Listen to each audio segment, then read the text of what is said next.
before I start, I had cataract surgery a few months ago. Okay. And things are awfully bright. Do you mind if I wear Oh, no, this? go for it. Okay. Yeah, that makes it comfortable. My name is Louis, like the king that left his head on the wrong side of the blade. Wozniak, like the guy that invented, Uncle Steve that invented Apple computers.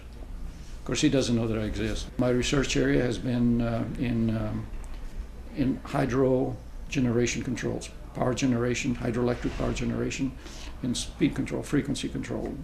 I've taught many courses here, different courses, and in particular I began two which were controls courses. One is the introductory controls course.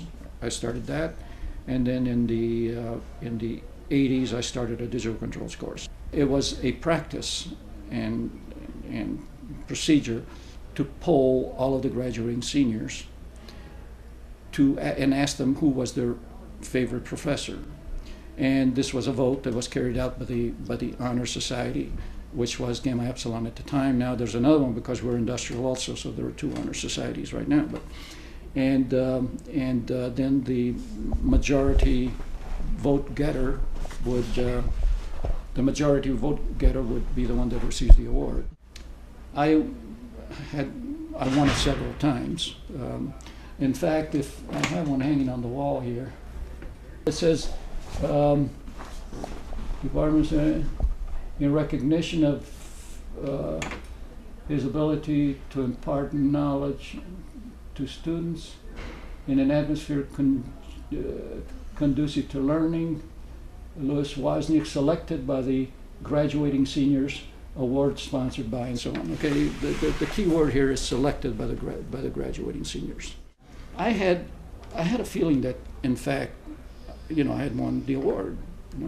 And when we went to the banquet, it was presented to somebody else. Somebody else was, it was kind of shocking to me. So what I did, I invited the president of Gamma Epsilon. I asked her to come in, and I said, you've been a good student. You must have been valedictorian of your graduating class, senior or high school graduating class. And she said, yes, I was. I said, congratulations. And then I said, I just wonder, how would you have felt if at graduation, knowing that you were valedictorian, it would have been billed to somebody else? Somebody else would have been chosen as valedictorian. Well, when I said that, she recognized immediately what was going on, and she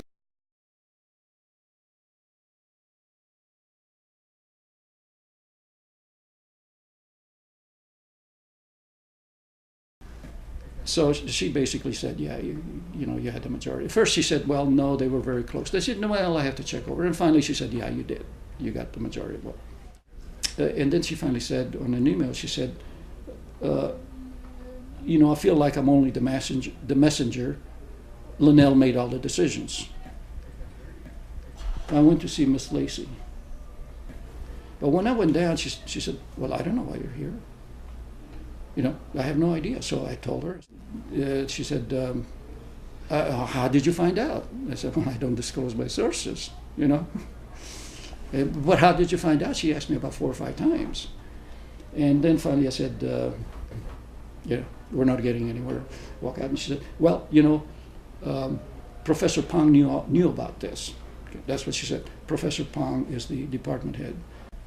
This now escalates the problem from an operative who is hired to do a job to a department head. That's a different story.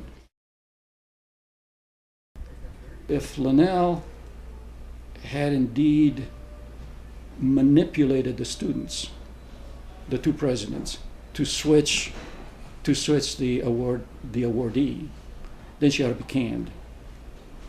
She should certainly have no more dealing with students. And in none of the feedback that I got from the department or any of the culprits, shall we say, no one has ever denied that I got the most votes. It just has not been denied. That is established as fact.